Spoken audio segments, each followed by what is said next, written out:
देखिए, ये जो कृषि है, खेती के बिना तो जीवन है नहीं। जब तक इस धरती पर मनुष्य है, उसको भोजन की ज़रूरत है। और यूँ कहिए कि मनुष्य का भूख से और भूख का भोजन से, भोजन का कृषि से और कृषि का प्रकृति से, ये सूत्र है। हमको भूख लगेगी, भूख के लिए हमको भोजन चाहिए, भोजन हमको खेती से मिलेगा और खेती प्रकृति से। खेती बेशक किसान करता है, लेकिन खेती का संबंध सीधा सीधा नेचर से है, प्रकृति से है। और मनुष्य ही नहीं, इस पृथ्वी पर जितने भी जीव जगत की इकाइयाँ हैं, सबका संबंध भोजन से ही है। वेद का वाक्य है, वेद का सूत्र है, जीवै जीव आहार। जीव ही जीव का भोजन है। एक खाद्य चयन है, उसमें सारी की सारी इकाइयाँ आपस में जुड़ी हुई हैं। उसी को हम सह अस्तित्व का सिद्धांत कहते हैं कि एक दूसरे की पूरकता में जीना, एक दूसरे के साथ मिल करके जीना।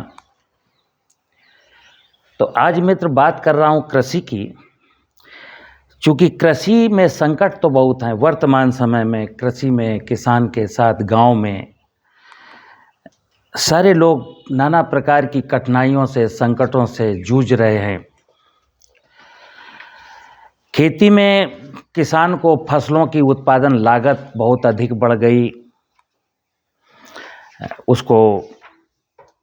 उसका स्वास्थ्य खराब हो गया, उसकी ज़मीन खराब हो गई, ज़मीन के नीचे का पानी सूख गया, गांव के खेत के खलिहान की बायोडाइवर्सिटी नष्ट हो गई। यानी कहीं भी सुकून का वातावरण और किसी भी चेहरे पर मुस्कान दिखाई नहीं देती। कई बार हमारे साथ हमारे मित्रगण कहते हैं कि आप खेती पढ़ाते पढ़ाते और भगवान की और दर्शन की, आध्यात्म की बात क्यों करते हैं। तो विषय आज का मेरा ये है कि कृषि विशुद्ध रूप से दर्शन शास्त्र का विषय है। और आप इतिहास उठाएंगे, 17वीं शताब्दी तक हमारे पूर्वज इसको दर्शन ही समझ करके करते थे। तब तक हम सोने की चिड़िया थे, हम पुरोहित राष्ट्र थे और हम दुनिया के सबसे बड़ी अर्थव्यवस्था के रूप में गिने जाते थे। 100 साल पहले से एग्रीकल्चर में साइंस का आगमन हुआ। और अगर वो साइंस, जैसे कि मैंने अभी कहा कि कृषि का संबंध नेचर से है, प्रकृति से है, और अगर प्रकृति आधारित साइंस, एनवायरनमेंट साइंस खेती में अगर होती तो शायद आज भी हमारे दिन बहुत खूबसूरत होते, आज भी हम सोने की चिड़िया होते और खेती में किसान को आत्महत्या न करनी पड़ती। लेकिन आधुनिक विज्ञान ने, जो नेचुरल साइंस थी, जो प्रकृति का विज्ञान था, प्रकृति का दर्शन था, प्रकृति का सिद्धांत था, उससे अलग जाकर के कुछ हमने खेती में बातें की। और हुआ क्या, तो एक जीवन में अगर आप बहुत सारे, इस हिंदुस्तान में बहुत सारी समस्याएं हैं, और मैंने जो पाया कि समस्या की जो जड़ है वो है ये धरती माँ। खेती खेत में करेंगे ना, खेती खेत में करेंगे। तो जब मैं कहता हूँ खेती खेत में करेंगे तो खेत माने क्या, खेत माने क्या, खेती खेत में होनी है। बीज है और खेत है, बीज है और माँ की कोख है। वर्तमान में तो विज्ञान के नशे में इतना चूर हो गए कि उन्नतशील बीज, हाई यील्डिंग वैरायटियाँ, हाइब्रिड, यानी अधिक पैदावार देने वाला बीज है, 100 कुंटल प्रति हेक्टेयर पैदावार होगी। जिस कोख में माँ का बीज डाला जाने वाला है, उस कोख का ध्यान नहीं है कि उस बीज को वो कोख पाल सकती है कि नहीं पाल सकती। तो मित्र, बहुत सारे लोग जो हमसे इस विषय में बहुत प्रतिदिन 10-20 किसान, 25 किसान हमसे बात करते हैं कि इसका हकीकत क्या है। तो बहुत सारी बातें होती है, और टेलीफोन पे मैं उनका समाधान नहीं कर सकता। तो देखिए, मैं आज आपको कहता हूँ, ये माँ एक ऐसी हर व्यक्ति के लिए, हर जीव के लिए। और जब धरती को कहते हैं तो ये हमारी आध्यात्मिक माँ कही जाती है। पृथ्वी हमारी आध्यात्मिक माँ है, और हमारी क्या, इस संसार में जो कुछ भी है सब इसी की बदौलत है। धरती के बाद फिर दूसरी माताएं आती हैं। तो धरती आध्यात्मिक माँ है और सारे संसार के जीव जगत को पालती है। हम आपको थोड़ा सा प्राचीन उसमें ले चलते हैं, अध्यात्म के क्षेत्र में। एक परमपिता परमात्मा है जिसको सारे लोग मानते हैं, सारे मजहब के लोग मानते हैं। कोई उसको परमात्मा कहता है, कोई उसको अल्लाह कहता है, कोई उसको गॉड कहता है। और भी नाना प्रकार की संस्कृतियों के लोग अपने अपने शब्दों में उसकी बात करते होंगे कि एक कोई सर्वशक्तिमान तो है, एक कोई सुपर पावर तो है माने है। लेकिन उसके बारे में कहा गया कि वो जन्म एवं मृत्यु के बंधनों से मुक्त है। इतना सब कुछ होने के बाद उसका सत्य है कि वो है, बट वो दिखता नहीं है। लेकिन हाँ, ये जो कुछ भी हमको दिखता है वो सब उसी की बदौलत दिखता है। तो चलिए, वो तो दिखता नहीं है, लेकिन उसने फिर उसके नीचे की व्यवस्था है, उसने बनाया है कि आप इसको तो देख सकते हैं। तो सबसे जो बड़ी बात दिखती है हमको अपनी आंखों से, वो दो चीज़ें तो बिल्कुल क्लियर कट दिखती हैं। धरती दिखती है, धरती माँ, इस पर हम सड़क बनी है, इसी पर पहाड़ है, इसी पर झरने हैं, इसी पर नदियाँ बहती हैं, इसी पर घर बने हुए, इसी पर खेती करते हैं, इसी पर जंगल हैं, और इसी में 66% भूभाग पर समुद्र है। तो देखिए, धरती माँ है, माँ में नदी हैं, झरने हैं, पहाड़ हैं, समुद्र हैं, और नाना प्रकार के जीव जंतु हैं। तो एक शब्द आपने सुना होगा, आदि पिता शिव सदा शिव, आदि पिता सदा शिव। यानी कि इस संपूर्ण भूमंडल पर जो जीव जगत की माया है, उन सब का एक पिता है, उसको कहते हैं आदि पिता शिव। तो आप जब पिता शब्द आएगा तो माता का तो होना जरूरी है। माता के बिना पिता का कोई अस्तित्व नहीं है। तो ये आध्यात्मिक विषय है, और इसके बारे में जो ढेर सारे पुराण और उपनिषद और पौराणिक कथाएं हैं, उन सब का निचोड़ यही है। वैसे घुमा घुमा करके बहुत सारी बातें कही गई हैं, लेकिन निचोड़ यही है कि एक आदि पिता सदाशिव और आदि शक्ति माँ दुर्गा। माँ दुर्गा में आजकल नव दुर्गा का वो चल रहा है कि दुर्गा के दिन हैं, और इसमें अगर दुर्गा के 9 रूपों का अध्ययन करेंगे तो उसमें 9 मेडिसिनल क्राफ्ट के वर्णन है। यानी 9 दुर्गा इसलिए हमको याद करनी है कि 9 तो मेडिसिन लिखी गई हैं, बट ये सारे संसार में बहुत सारी वनस्पतियाँ, बहुत सारे जो जीव जगत की माया, वो अपने आप में एक दुर्गा का विहंगम स्वरूप है। और वो सब मेरे लिए किसी न किसी काम का, केवल 9 जड़ी बूटियाँ ही दुर्गा का स्वरूप नहीं है।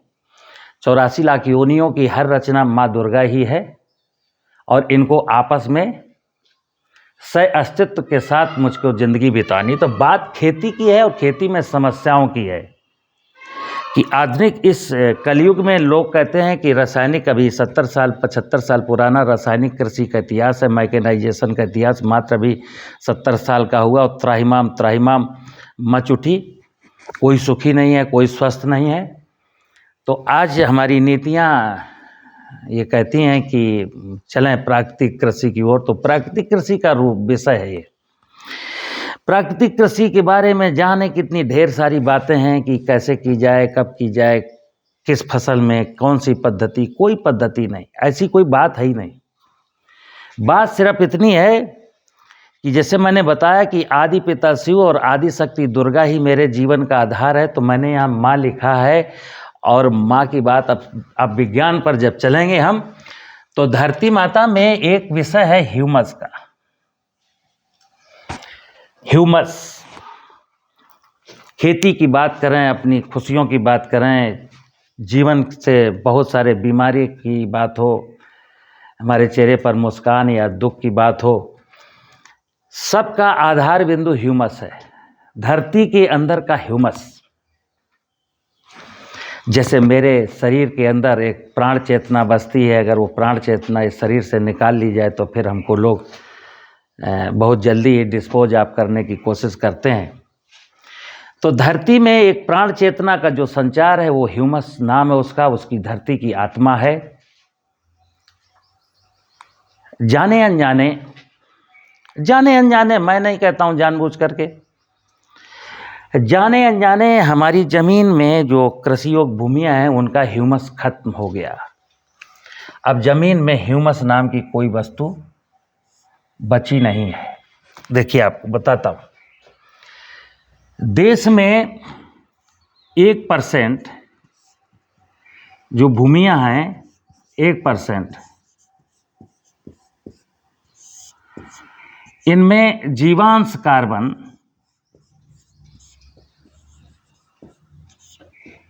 1% है। जिन भूमियों में जीवांश कार्बन 1% है वहां पर ह्यूमस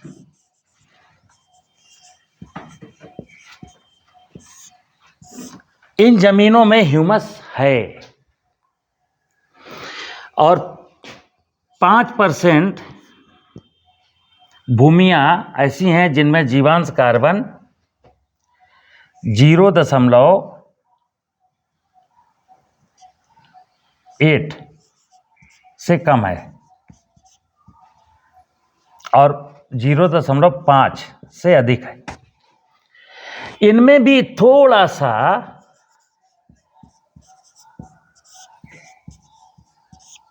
ह्यूमस मान सकते हैं। इसके बाद 67% भूमियों में जीवांश कार्बन 0.50 से कम है। अब जब इसकी बात करते हैं तो लगता है इसमें ह्यूमस कहाँ से होगा। शेष जो भूमियां हैं उनमें जीवांश कार्बन 0.2 के भी नीचे है। अब ये एक शब्द आता है कि जब एक तरफ अगर आप 70 साल पुरानी टेक्स्ट बुक उठाएंगे एग्रीकल्चर की तो उसमें एक शब्द ह्यूमस है। हमारे पास ज़मीन की जब भी मैंने बात की है तो ह्यूमस की बात की है, लेकिन आज हमारे देश में कोई भी वैज्ञानिक जमीन में ह्यूमस शब्द का प्रयोग नहीं करता, वो जीवांश कार्बन का शब्द का प्रयोग करते हैं।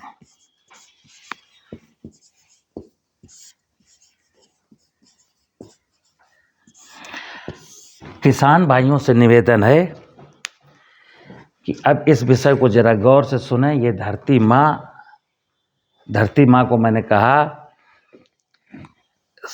शिव के बारे में आपने सुना होगा कि शिव को अर्धनारीश्वर कहा गया है। इसमें पिता और माता दोनों का स्वरूप छुपा हुआ है। जो बायोडाइवर्सिटी शब्द है वो माता है, और शेष जो जमीन है वो पिता है। तो माता पिता का एक कोरिलेशन है, संयुक्त है। ना माता को पिता से अलग किया जा सकता है, ना कि पिता को माता से।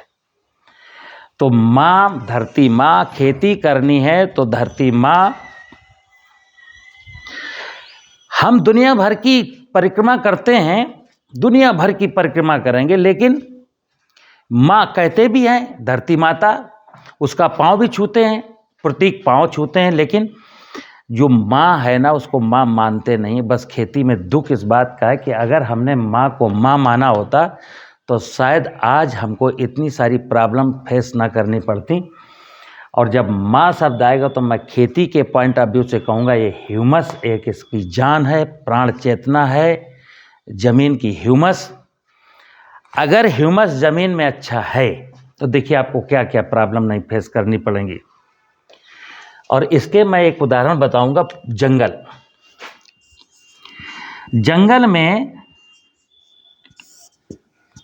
हमारे खेत से ज़्यादा वनस्पतियाँ होती हैं, और खेतों की वनस्पतियों से जंगल की वनस्पतियाँ ज़्यादा खूबसूरत होती हैं।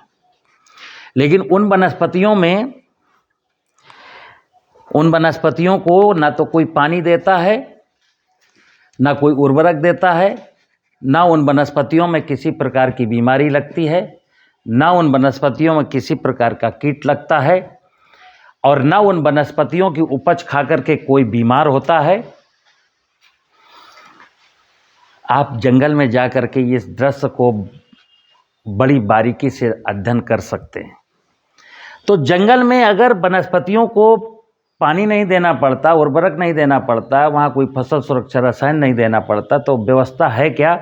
तो आप पाएंगे कि वहाँ माँ का स्वरूप जिंदा है। जंगल में अभी माँ का प्राण चेतना उसके अंदर है। जिन जमीनों में मैं खेती करता हूँ वहाँ की प्राण चेतना लगभग खत्म हो चुकी है। मेरे खेत में हमको कोई भी फसल बोएंगे तो बिना पलेवा के हम उम्मीद नहीं करते हैं कि वो क्रॉप का बीज जमेगा। बिना फर्टिलाइज़र के मैं कल्पना नहीं कर सकता हूँ कि वो क्रॉप मेरी ग्रो करेगी। बिना फंजीसाइड के मुझे ऐसा लगता नहीं है कि वो फसल सकुशल जो है अपना जीवन यापन पार करेगी। तो हमें कीटनाशक की ज़रूरत है, फफूंदनाशक की ज़रूरत है, पानी की ज़रूरत है, उर्वरकों की ज़रूरत है। उसके बावजूद भी कई बार इतने प्रयास करने के बाद, इतनी लागत लगाने के बाद भी कई बार किसान की फसल बर्बाद हो जाती है। फिर उसको आत्महत्या जैसी जो है ना वो कदम उठाना पड़ता है। तो प्राकृतिक खेती का जब विषय आता है तो प्राकृतिक खेती का पहला सूत्र बता दूं कि हमें अपनी माँ में ह्यूमस बढ़ाना है। अब ह्यूमस है क्या चीज़, ये समझाता हूँ आपको। देखिए, फसल खेत में, जंगल में हो चाहे हमारे खेत में हो, कुछ ना कुछ पैदा होता है। कुछ खाद्यान्न के रूप में होता है, उसको मनुष्य खाता है, बाजार में बेचता है। कुछ फसल अवशेष के रूप में होता है, उसको एनिमल खाता है। उसमें आग लगाई जाती है, काट करके मेड़ के किनारे रख दिया जाता है या बेच दिया जाता है। तो मुद्दा ये है कि खेत से मैं जो लाया था उसको खा लिया और खाने के बाद उसको कहीं दूसरी जगह डिकम्पोज किया, दूसरी जगह मतलब फेंक दिया, और खेत से जो चीज़ आई थी वो खेत को रिटर्न नहीं हुई। तो खेत से आई हुई चीज़ जब खेत को वापस नहीं जाएगी तो खेत में क्या होगा? ऑर्गेनिक मैटर, जिसको कहते हैं जैव पदार्थ। क्योंकि उसको रिटर्न नहीं कर रहा है इसलिए जैव पदार्थ की कमी हो गई, नंबर 1। नंबर 2, हमारी फसलों में बीमारियां लगे, कीड़े लगे, तो कीड़ों से, बीमारियों से, खरपतवारों से बचने के लिए मैंने नाना प्रकार के पेस्टिसाइड डाले। तो उसकी वजह से जो सूक्ष्म जीव है, सूक्ष्म जगत,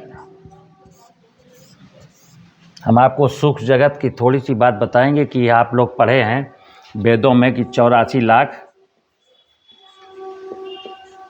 इस भूमंडल पर 84 लाख योनियों के जीव जंतु हैं। लेकिन अभी विज्ञान ने अब तक के मानव सभ्यता के अब तक के इतिहास में विज्ञान ने केवल 1,36,000 जीवों को लिपिबद्ध किया है या ट्रेस आउट किया है। आज भी 82 लाख और करीब 64,000, 82 लाख 64,000 जीव आज भी ओझल हैं, मेरी नज़रों के सामने नहीं है, मैं उन तक पहुंच नहीं पाया हूँ। वो ज़्यादातर उसमें सूक्ष्म जीव हैं, पानी में रहने वाले, ज़मीन में रहने वाले, हवा में रहने वाले, जीवों के शरीर में रहने वाले, जिनको हम एरोबिक और अनएरोबिक के नाम से जानते हैं। जब हम किसी ज़मीन में दीमक को मारने के लिए क्लोरोपाइरीफास जैसा रसायन डालते हैं तो दीमक मर जाती है, केंचुआ भी मर जाता है। तो कल्पना करिए कि जो सूक्ष्म जीव थे वो कैसे बचे होंगे। तो ज़मीन में फिर क्या हुआ कि जब पेस्टिसाइड का प्रयोग हुआ तो ये सूक्ष्म जीव जो थे वो भी नष्ट हो गए। इस जैव पदार्थ को ये सूक्ष्म जीव खाते हैं और खाने के बाद कुछ विसर्जित करते हैं और अपनी ज़िंदगी होम कर देते हैं, यानी कि इनको मल्टीप्लाई होने की गति और इनके डेड होने की गति एक चलती रहती है। और जो डेड इकाइयाँ हैं, मैंने बोला जीव है, जीव आहार। देखिए, फसलों का अवशेष पशुओं का मलमूत्र सूक्ष्म जगत ने खाया, और सूक्ष्म जगत जब नष्ट हुआ तो अगेन वो फसल ने ले लिया। अब जब सूक्ष्म जीव जमीन में है नहीं है, अब सूक्ष्म जीव के बाद इसी में प्राकृतिक खेती में माँ के वैभव को ठीक करने के विषय में एक विषय आता है जीवामृत, घन जीवामृत। जीवामृत में क्या है? ये सूक्ष्म जगत की माया जो जंगलों में पाई जाती है, जंगलों के सूक्ष्म जीवों को एकत्र करके और ड्रम में आटा बेसन चीनी खिला कुलू करके इनकी संख्या को मल्टीप्लाई कर करके ज़मीन में वापस करना, ताकि ये जीव वहाँ फिर से पहुँच जाएं जो मैंने नष्ट कर दिए थे। कई किसान इन जीवों को डाल देते हैं और ये भूल जाते हैं कि जैव पदार्थ भी डालना है। अब जामन तो डाल दिया, दूध तो है नहीं, या दूध थोड़ा सा बचा खुचा था तो उसको दही बना करके फिर क्रॉप को प्रोवाइड करा दिया इस सिस्टम ने। लेकिन एक दिन तो आया कि जैव पदार्थ कम हो गए। तो ह्यूमस जब शब्द आता है, ह्यूमस का मतलब है कि जैव पदार्थ होंगे, उसमें नाना प्रकार के सूक्ष्म जीव होंगे और उनकी नष्ट शरीर होंगे। इन जीवों के शरीर का जीवांश, कहते हैं जीवों का अंश, ये जीवांश जितना ज़्यादा होगा फसलों को उतने ही ज़्यादा अच्छे पोषक मिलेंगे। और जहाँ पर जैव पदार्थ हैं, सूक्ष्म जीव जिंदा हैं, सूक्ष्म जीवों के अवशेष हैं, उसको कहते हैं ह्यूमस। और मैंने बताया कि अब ह्यूमस शब्द का कोई प्रयोग नहीं करता है। अब शब्द आ गया जीवांश कार्बन। वो इसलिए आ गया क्योंकि पढ़े लिखे जो लोग हैं, एग्रीकल्चर के महारथी हैं, उनको पता है कि ज़मीन में ह्यूमस नहीं है। और ये प्रमाण मैं ऐसे देता हूँ। कैसे? अगर ये वैज्ञानिक ये कहें कि सचान साहब आप गलत बोल रहे हो, तो मैं फिर उनसे प्रश्न करूँगा, अगर मैं गलत हूँ तो एक डिफरेंट टाइप के जो माइक्रो ऑर्गेनिज्म के बायो फर्टिलाइजर के नाम पर लिए घूमा जा रहा आजकल, ये कंसोर्सिया है, ये नाइट्रोजन घोलक है, ये फास्फेट घोलक है, बहुत दिन से आप बेच रहे हैं ना, बहुत दिन से इसको प्रमोट कर रहे हैं ना, इट मीन्स आप मानते हैं कि ह्यूमस नहीं है। तो जब माँ की बात आएगी, मैंने बोला मनुष्य का भूख से, भूख का भोजन से, भोजन का कृषि से, कृषि का प्रकृति रूपी माँ के वैभव से सीधा रिश्ता है। और जब बात प्राकृतिक कृषि की आएगी, यानी कि मुझे बिना लागत के खेती करनी है, तो माँ के स्वरूप को मुझे ठीक करना पड़ेगा। और मैंने जंगल का एक उदाहरण दिया। हल चलाने की ज़रूरत नहीं है, पानी देने की ज़रूरत नहीं है, बीज बोने तक की ज़रूरत नहीं है, और सब कुछ वहाँ पर है। तो मुझे उम्मीद है कि ये जो माँ और ह्यूमस की कहानी है आपको समझ में आई होगी। ठीक है ना? तो नमस्कार।